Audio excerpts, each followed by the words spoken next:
Television news चॅनलमध्ये आपलं स्वागत आहे. आज आपण आले आहोत चेंबूर. चेंबूर जवळ एक फेमस जागा आहे, eastern suburbs, is called as queen of eastern suburbs. त्याच्यापेक्षा जास्त आपल्याकडे एक क्वीन आहे, मनीषा आणि मिस्टर मराठे, आणि त्यांचा एक फार मोठा ब्रँड आहे सरोज स्वीट्स. सरोज स्वीट्स काय आहे, कुठून आले हा सरोज स्वीट्स? थोडक्यात फक्त मला एवढंच माहिती आहे की सरोज स्वीट्स एक 50 वर्ष जुनं ब्रँड आहे.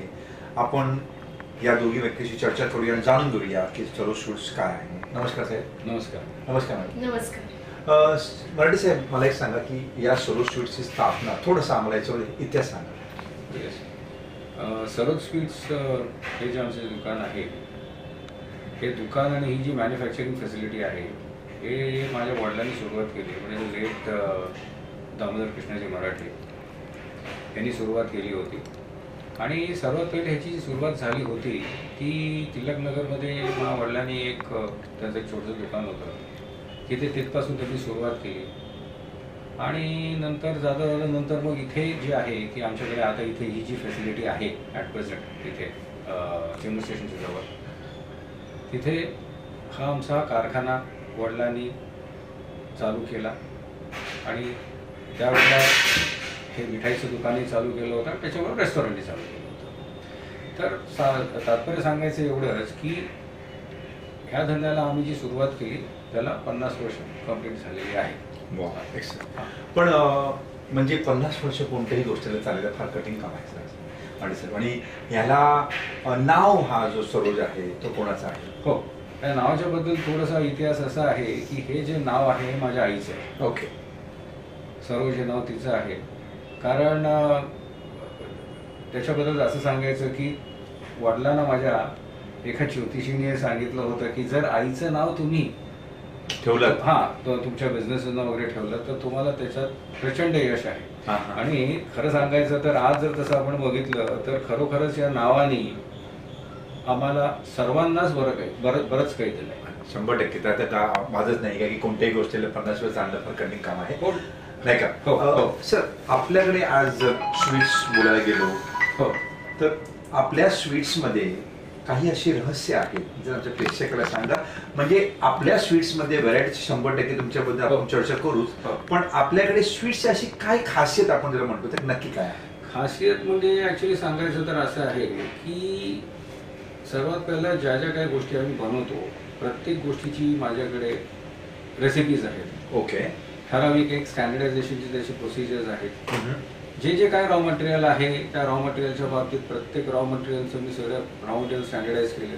तर त्याच्यामुळे काय होतं, स्टँडर्डायझेशन प्रोसेसमुळे एखादी गोष्ट जर तुम्हाला त्या पद्धतीनं टिकवायची असेल आणि त्याच पद्धतीचं चव म्हणा किंवा त्याचं टेक्स्चर म्हणा, इतर सगळ्या ज्या गोष्टी तुम्हाला जर त्या पद्धतीने पाहिजे असतील तर त्या स्टँडर्डायझेशनमुळे त्या गोष्टी आपल्याला मिळण्याच्या हिशोबाने फार सोपं जातं. आणि तेच मी करतोय. तुमच्याकडे अजून काही USP आहे, मॅडमची चर्चा करूया. मगाशी आपण असं ऐकून आहे की तुमच्याकडे जे पदार्थ जे आहे त्याच्यामध्ये साहेब बोलले की काही त्यांच्याकडे एक स्पेशल क्वालिटी असते. नक्की म्हणजे आपण जर त्याला, आता आम्ही मार्केटमध्ये बरेच स्वीट्स बघत असतो, आपल्या स्वीट्समध्ये आणि इतर स्वीट्समध्ये काय फरक आहे नक्की?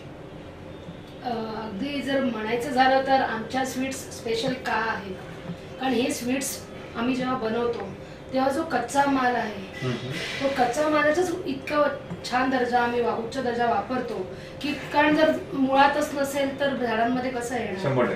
तसंच आहे की आम्ही जो कच्चा माल वापरतो तो चांगल्या प्रतीचा वापरतो, शुद्ध वापरतो, कशामध्ये भेसळ नाही.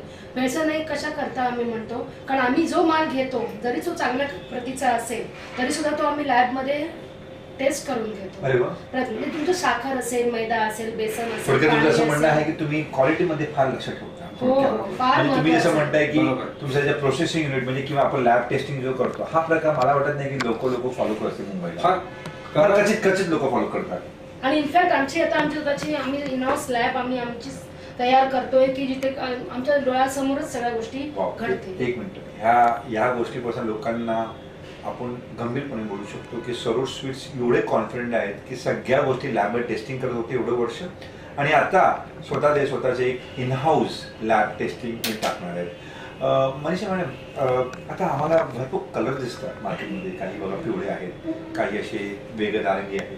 तर आपल्याकडे या कलर बाबतीत थोडंसं काही आमच्या प्रेक्षक सांगता येईल का? नक्कीच. कलर म्हणजे माझ्याकडे प्युअर केशर. ओके. त्याचे एक्स्ट्रॅक्ट आपल्याला एक केशरचं दाखवता येईल का? आपल्याला केशर कसं काय वापरलं जातं? केशरचं काय आपल्याला प्रोडक्ट दाखवणार जरा? केशर आपलं बेसिक रॉ मटेरियल दाखवता येईल का? दाखवणार. ऍक्च्युली केशर म्हणजे केशर का? कारण आमच्या वडिलांनी सांगितलंय लोकांना द्यायचं ते शुद्ध द्यायचं आणि चांगलं द्यायचं. फूड कलर सगळीकडे सांगतात की फूड कलर चांगले नाहीत तब्येतीला. मग जी गोष्ट तब्येतीला चांगली नाहीये ती कशाला वापरा? नाही, पण हे नॅचरल कलर येतो कसा? तर तुम्ही फूड कलर टाकत नसणार तर त्याला कलर कसा आहे? त्याच्यावर दूध तोच आहे, आपण दुधात सेम आहे नाही का? किंवा तुम्ही मावा किंवा दूध हे दोन प्रकार वापरले जातो किंवा साखर, तिने वस्तू तयार असतो. मग हे कलर कसा येतो? मला कलर म्हणजे केशर आहे. केशराला स्वतःचा एक फ्लेवर आहे, स्वतःचा त्याचा एक स्वाद, नॅचरल फ्लेवर, स्वतःचा एक स्वाद आहे आणि त्याचा स्वतःचा कलर आहे. जो कलर आज माझ्या पेढ्यांमध्ये, माझ्या जिलेबीमध्ये, लाडूमध्ये, लाडूचा पिवळेपणा जो आहे, माझ्याकडे तुम्हाला नारंगी रंगाचे, लाल रंगाचे लाडू नाही दिसणार, पिवळ्या रंगाचे, तो सुद्धा कलर आमच्या केशरचाच आहे. आणि तुमचं थोडक्यात म्हणणं आहे की जेवढं काय तुम्ही कलर दिसताय ते थोडक्यात घ्या. आपल्याला प्रोडक्ट बद्दल थोडंसं म्हणजे हे जो केशर ते लोक वापरत असतात हे कॅमेरासमोर नक्की घेता येईल. जरा बघून घ्या इकडे.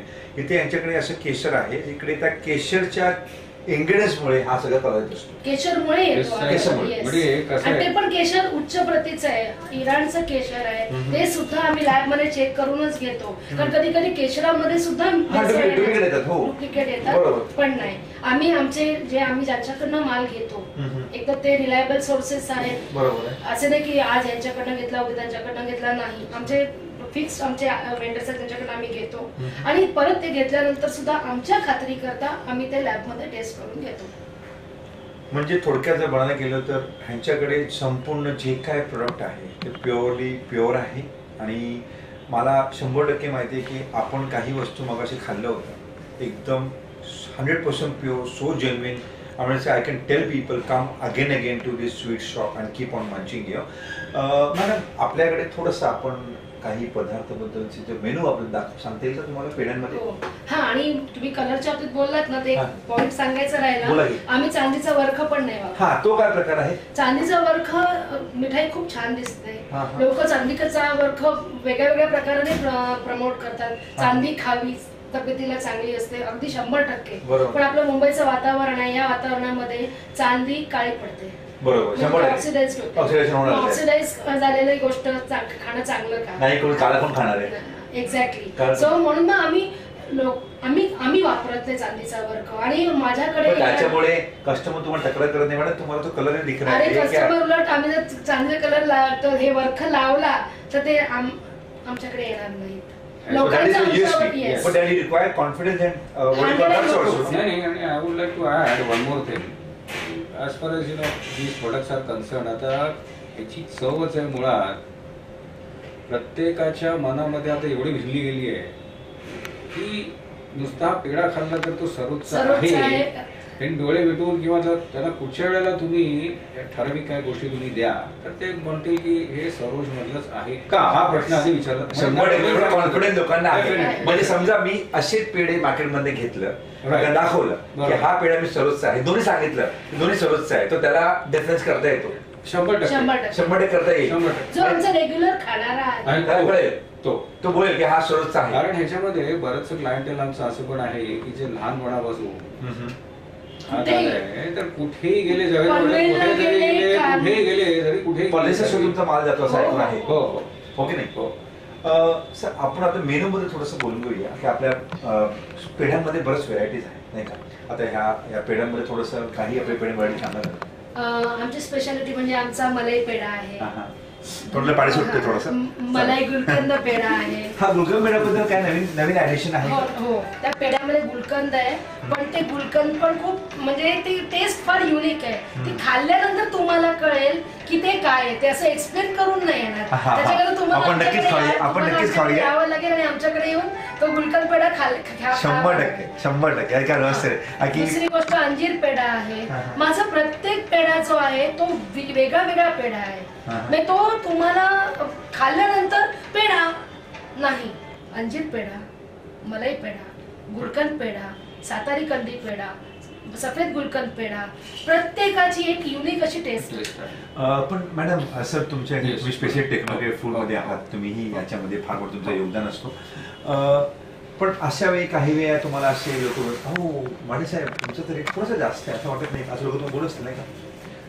नक्कीच सांगतात, असे आहेत लोक सांगणारे आहेत. पण मी त्यांना एवढंच सांगतो की ज्या काही आम्ही रॉ मटेरियल्स जे काही घेतो आणि ज्या पद्धतीने ह्या सगळ्या गोष्टी आम्ही बनवतो, तर प्रत्येक गोष्टीच्या मागे तेवढा खर्च आहे. बरोबर. तर प्रत्येक म्हणजे मग थोडा पैसा जास्त लागला तर क्वालिटीमध्ये आपल्याला बिलकुल. थोडक्यात तुमच्या म्हणणं असं आहे की तुम्ही आरोग्य टोटल लक्षात ठेवता. बरोबर, 100% आरोग्य म्हणजे काही कंडिशन. मी बोलू एक, प्लीज बोला. चहा रस्त्यावरती टपरीवरती पण मिळतो, हो. चहा हॉटेलमध्ये साध्या रेस्टॉरंट मध्ये पण हो. मिळतो, चहा 5 स्टार मध्ये पण बोला. मिळतो. प्रत्येकाची किंमत वेगळी असतेच ना. हो 100%. हा, मग ती का किंमत वेगळी असते? कारण त्याच्यावरचे ओव्हरहेड्स ओव्हरहेड प्रत्येक गोष्टी थोडक्यात म्हणजे आपण जे इनपुट घेतो त्याला इनपुट देतो. ओव्हरहेड्स आहेत. एक वस्तू, एक पेढा जो बनतो त्याच्या मागे वेगळे वेगळे अँगल्स आहेत. नुसतं तो दूध घेतलं, केशर घातलं, साखर घातली आणि पेढा बनला असं नाहीये. आता माझ्याकडे पेढ्याचं मशीन आहे, माझ्याकडचा माल हा मशीनवरती बनतो. अच्छा, टोटली अनटच्ड प्रकार आहे. पेढा तुम्ही खाल्ल्यानंतर हायजीन काय असतं हे माझ्याकडे यावं, पेढा खावा आणि ते हायजीन काय असतं ते बघावं. आणि मग देताना जेव्हा पैसे देताना, मग जेव्हा पैसे द्यायची वेळ येते त्यावेळेला मग ते महाग काय आहे त्याचं कारण कळतं. साहेब तुम्ही स्वतः एक फूड टेक्नॉलॉजिस्ट आहात. आपल्याला तसं आज कॉम्पिटिशन जग वाढत चाललं आणि आपण बघतो की काही फॉरेन गुड्स सुद्धा आपल्या भारतातच येणार आहेत आणि त्यावेळी म्हणजे तुम्ही स्वतःला अपडेट कसं ठेवता? How do you upgrade yourself with in this food, specially into your chocolates? आता आपल्याकडे चॉकलेटचा पण प्रकार वाढत चाललाय, फॉरेन चॉकलेट येतात, काही फॉरेन इथे प्रोडक्ट येत असतात. तर त्यावेळी आपल्याला त्यांच्याशी कम्पॅरिझन करत असताना तुम्ही काही त्याला याच्यात नवीन ॲडिशन वगैरे करत असता? नॉर्मली आता आम्ही काय करतो की आता स्पष्टपणे सांगायचं तर ह्या सगळ्या आपल्या ज्या काही स्वीट्स आहेत हे सगळे ट्रेडिशनल स्वीट्स. आम्ही त्याच्यामध्ये नॉर्मली काय करतो की जेवढं एकतर मेकॅनायझेशन आम्हाला इंट्रोड्यूस करता येईल त्या हिशोबाने स्टँडर्डाइज. कारण शेवटी म्हणजे आपण ज्या वेळेला एखादं फॉरेन प्रोडक्ट आहे ते कम्पेअर करतो ठराविक काय पॅरामीटर्स घेऊन आपण कम्पेअर करतो. त्याच्यामधला एक जो आहे की बाबा स्टँडर्डाइज आम्ही त्या पद्धतीने कसं करू शकतो, त्या पद्धतीने आम्ही म्हणजे बाय इंट्रोड्युसिंग मेकॅनायझेशन ही गोष्ट. आणि त्यातल्या त्यात आता काय अजून काय फ्युजनच्या काही ज्या गोष्टी आहेत जेणेकरून यूज ऑफ चॉकलेट किंवा कसं काय असं त्याच्यावरती आमचं जरा काम सगळं चालू आहे. चॉकलेट मिक्स करून चॉकलेट त्या पद्धतीने थोडस त्याच्यावरती पण आता अभ्यास चालू आहे. 50 वर्ष कोणतेही ब्रँड चालायला आहे फार कठीण काम आहे. आज माणसं जरी 50 वर्ष नसतो तर एवढं मोठं ब्रँड सरोज ह्याचं यश कसं टिकून आहे? हे सगळ्यांचं मिळून यश आहे. हे एकटे मिस्टर मराठे किंवा मिसेस मराठे, हे आमचं कुटुंब आहे. सरोज म्हणजे आमचं अख्खं कुटुंब आहे. माझी सगळी माझा स्टाफ, माझी मुलं म्हणते मी त्यांना, ते सगळे प्रत्येक जण डेडिकेटेडली काम करत असतं. असं नाही की एक काम करतो एक काही त्याला नाही. प्रत्येक जण आपल्या घरामध्ये जसं आपण लक्ष देऊन काम करतो तसंच आपल्या मिठाईला लोक नाव असतात, आपल्या मिठाईचं नाव राहिलं पाहिजे ह्याच्याकरता प्रत्येक जण झटत असतो.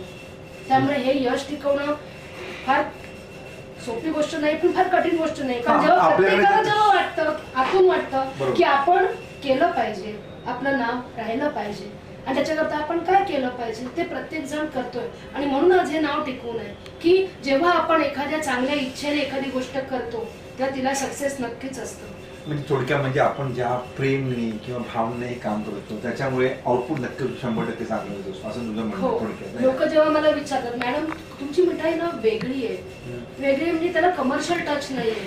हो नक्कीच त्याला कमर्शियल टच नाही. कारण आम्ही जसं साखर घालतो, तसं तूप घालतो, तसं केशर घालतो, मिल्क घालतो, तसं आम्ही त्याच्यात मनापासून प्रेमही घालतो. म्हणजे सर्व स्वीटचा प्रेमाचा म्हणजे थोडक्यात इतर स्वीट्स मध्ये तुम्हाला फक्त स्वीट मिळते पण ह्यांच्याकडे प्रेम आहे म्हणून प्रत्येक मिठाईला तुम्हाला वेगळं टेस्ट आहे आणि त्याच्यामध्ये एक भावना आहे. हो. खूप सुंदर बोलले मॅडम. सर थोडंसं तुम्हाला एक प्रश्न कमर्शियली आपल्याला विचारायचा आहे. असं आहे की चलो जेवढा मोठा ब्रँड आहे आज पूर्ण चेंबूर किंवा ईस्टर्न बेल्ट आज एक मुंबई फार वाढत चाललंय. आज ते पनवेलपर्यंत गेलेले आहे, पनवेलच्या पुढेही जातोय. तर तुम्हाला अनेक वेळा अशी ऑफर असेल की मर्डे साहेब आम्ही तुमचं एक छोटंसं एक फ्रँचायझी घेतो, याबद्दल तुमचं काय म्हणणं आहे सर? त्याबद्दल आता त्याच्यावरती आमचं आता काम चालू आहे जर आपण म्हणताय, because people are approaching me. Definitely ते सांगते आहेत की आपण हे करू, पुढे वाढवायला पाहिजे आता, आणि हे इतर ठिकाणी सबर्बमध्ये म्हणा किंवा सिटीमध्ये म्हणा आपल्या हे पसरायला पाहिजे. तर त्या बाबतीत आता आम्ही त्याच्यावरती करतो आणि से पॉसिबली बाय नेक्स्ट इयर एखादं सम ब्रांचेस डेफिनेटली आम्ही लॉन्च करू. असं गरजेचं पण आहे, मुंबई फार वाढत चाललंय. आता काही पश्चिम विभागात लोक अंधेरी त्या साईडला किंवा बोरवे साईडला त्यांना खायचं असेल तर they cannot come already Chembur. It's a long distance for them, right? Actually कसं होतं की लोक आम्हाला विचारतात, अहो इतकं छान आहे, मग तुम्ही बोरिवलीला ब्रांच अहो इतकं छान आहे, पनवेलला का नाही तुम्ही उघडत, खारघरला एवढे चेंबूरवरनं खूप लोक खारघरला गेलेत राहायला, मग तुम्ही तिथे का नाही जाऊन तिथे का नाही उघडत. बरोबर आहे, आम्हाला पण ते खूप करावं असं वाटतं, पण ही एक फार मोठी जबाबदारी आहे. जेव्हा आपण एखादी गोष्ट करतो, तन मन धन ओतून करतो, त्यावेळेला त्या गोष्टीला एक रूप रंग व्यवस्थित आलं पाहिजे. आणि जेव्हा हे करायचंय तर त्यावेळेला प्रत्येक गोष्ट विचार करून केली पाहिजे. त्यामुळे आमच्या दोघांमध्ये आम्ही म्हणतो आपण करूया, पण ज्याला दिवाळी दसरा येतो त्यावेळेला आम्हाला कळतं की लोकांचं आमच्यावरती किती प्रेम आहे. आणि आज एका ठिकाणी आम्ही करतोय, उद्या 2-4 ठिकाणी करायचं असेल तर ते फार मोठी जबाबदारी. आणि मला ह्याच्यामध्ये अजून एक गोष्ट अशी ऍड करायची. नॉर्मली काय होतं की ज्या वेळेला लोक फ्रँचायझी किंवा बोर्डमध्ये जातात, नॉर्मली ते काय करतात की बऱ्याचशा त्यांच्या ज्या गोष्टी असतात त्या आउटसोर्स करतात. अच्छा. आता आम्हाला ज्या वेळेला करायचं आहे, आम्ही इथे जे काय करू शकू किंवा आम्हाला इथे जे काय करता येईल त्या पद्धतीने तीच वस्तू त्या आउटलेट्स मध्ये पोहोचायला पाहिजे. असं नाही की मी तुमचं असं म्हणणं आहे की जी टेस्ट मी चेंबूरला बरोबर आहे. आणि ते पण स्वतः आम्ही स्वतःच्या हिशोबाने इथे स्वतः बनवून त्या पद्धतीने आउटसोर्सिंग कुठेच करणार नाही, इन हाऊस करणार असं म्हणताय. फार सुंदर तुमचं म्हणणं आहे सर. पण तुम्ही असं म्हणताय की you don't want to compromise in quality, number 1, right? And you want to stick to your guns and saying you don't want to compromise.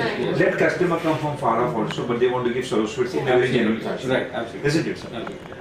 Sir आपण बरेच चर्चा केली आणि मलाही फार आनंद झाला की आज मी परत Swaroop Sweets कडे आलो आहे. आता Swaroop Sweets एवढा मोठा ब्रँड आज इंटरनॅशनल मार्केटलाही चालले आहे, तर त्यावेळी नेटचा हा जो परिणाम किंवा नेटचा तुम्ही वापर कुठपर्यंत करताय?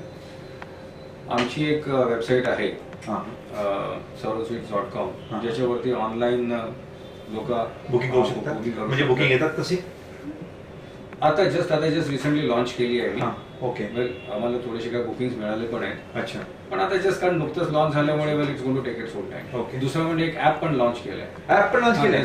Wow. Swaroop is going to give the app also. हा, त्या ऍप वरती आहे. त्या ऍपचं नाव आहे पेटजिनी, PETHJINNIE. पेटजिनी. ओके. पेटजिनी. ओके. ऍप वरती पण आहे. अरे वा. अँड प्लस आता इथे लोकल जे आहेत आम्ही होम डिलिव्हरी सर्व्हिसेस चालू केलेले आहेत. 3 गोष्टी त्यावेळेला लॉन्च ऑलमोस्ट हे केले. Come to here, Manisha, to you again. तुमचा फोन बंद कर.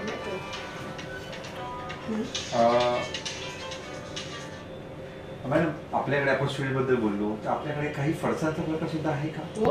म्हणजे हे सुद्धा इनहाऊस आहे का? सगळं आमच्याकडे आम्ही जे बनवतो फरसाण. एखादा मेनू सांगा, म्हणजे मेनू मध्ये किती काय म्हणजे प्रकार आहेत? आता फरसाण मध्ये म्हणायचं झालं तर तळलेल्या पोह्याचा चिवडा आहे, कच्चा चिवडा आहे, मकई चिवडा आहे, कचोरी आहे, बाकरवडी. तर बाकरवडी लोकांना खूप बाकरवडी खूप लोकांना आवडते. आम्ही प्रोडक्शन जरी किती वाढवायचं म्हटलं तरी पण कधी कधी सणाच्या वेळेला जेव्हा त्यांचे अरे बाकरवडी संपली नाही, अरे अरे अरे फार वाईट वाटतं. आमची कचोरी खूप छान आहे. त्याच्यानंतर सगळ्या प्रकार आपल्याकडे बनवला जातो. म्हणजे बाहेर तुम्ही काही आउटसोर्स करत नाही? आम्ही भरपूर ठिकाणी असं बघितलेलं आहे की लोक बाहेरून घेत असतात आणि आपल्या टेबलवर ठेवून देतात. नाही नाही, हे सगळं आमचं इन हाऊस प्रोडक्शन असं आहे. येस. समोसे आमचा खूप छान आहे. मगाशी मी खाऊन पाहिलंय, खरोखर चांगलं आहे. आणि it was I like not talking to you. Sir, भविष्याची योजना थोडक्यात फक्त सांगा की भविष्य योजना काय आहे आपल्या भविष्याची योजना म्हणजे आता ॲट प्रेझेंट ते वेबसाईट्स आणि त्याच्याबद्दल मी बोललोय लॉन्च बरोबर. आणि आम्ही सोडून नक्की बघू 6 महिन्याला सोडून दुसरीकडे बघू. हो डेफिनेटली. त्याच्यावर तुम्ही थोडासा अभ्यास केला पाहिजे कारण की आमच्या मुंबईकडची जनसंख्या फार वाढत चालली आहे. 150 करोड 1.50 करोडची जनसंख्या आहे आणि काही लोकांना ह्या सुखी मिळत नसते नाही का. तेच आता त्या बाबतीत तेच की आता काही एक स्पेसिफिक ठिकाणी काही शहरामध्ये कारण आहेत काहीतरी विचाराधीन आहेत आमच्या. नाही तर तुम्ही स्वतः तुम्हाला काय कठीण नाहीये. तुम्ही एका तुमचा स्वतःचा ब्रांच काढून सुद्धा एक असं मॅन्युफॅक्चरिंग तुमच्याकडे टाकून तुम्ही स्वतःच हँडल करू शकू शकता नाही का. You can do that very well. Definitely. Yes yes. It was फार आनंद झाला आणि मी तुम्हाला अजून सांगतोय की या ज्या व्यक्ती जेवढे गोड दिसत आहेत आणि गोडली लोक देतात नक्की त्यांचा हा रहस्य आहे ॲक्च्युली. त्याच्यामुळे चार्म त्यांच्या सोर्सवर नेहमी आहे. आम्ही परमेश्वर हेच प्रार्थना करतोय की सरोज स्वीट्सला लवकर आमच्या इथं भाग देऊ. धन्यवाद. धन्यवाद. थँक्यू. नमस्कार. तो स्पेशल मलाई केशरी पेढा आहे. ह्याच्यामध्ये फक्त दूध, केशर आणि साखर. पण हा जो पेढा आहे तो खाल्ल्यानंतर जो तोंडात म्हणजे विरघळतो त्याची टेस्टच काय अप्रतिम आहे आणि लोकांना खूप आवडतो. त्याच्यामुळे आम्ही अजून एक त्याच्यात एक थोडीशी सुधारणा करून आम्ही हा मलाई गुलकंद पेढा बनवलेला आहे. ह्याच्यातली जी मलाईची आणि गुलकंदाची जी टेस्ट आहे ती फक्त खाऊन बघितल्यानंतरच लोकांना कळेल. हा पण आमचा अगदी फास्ट गोईंग आयटम आहे. हा जो आहे तो सफेद मलाई पेढा आहे. ह्याच्यामध्ये फक्त दूध आणि साखर पण खाल्ल्यानंतर जी टेस्ट आहे ती नुसती दुधाची अप्रतिम टेस्ट येते. तुम्हाला खाऊन बघितल्यानंतर ते कळेल. हा आहे अंजीर पेढा. ह्याच्यामध्ये दूध आणि अंजीर आणि साखर पण ह्याची पण एक स्वतःची अशी एक ओरिजिनल खूप सुंदर टेस्ट आहे. त्याच्यानंतर हा आहे मथुरा पेढा. ह्याला दुधाला चांगलं घट्ट आटवून त्याचा हा पेढा बनवलेला आहे. आणि त्याच्यानंतर हा आहे आमचा सातारी कंदी पेढा. बासुंदी आहे ना, बासुंदी आटवून बासुंदी जशी बनते तशी या पेढ्याची चव आहे. खाल्ल्यानंतर तुम्हाला कळेलच की ती किती सुंदर आहे. तोंडात नुसतं ठेवल्यानंतर तो विरघळतो.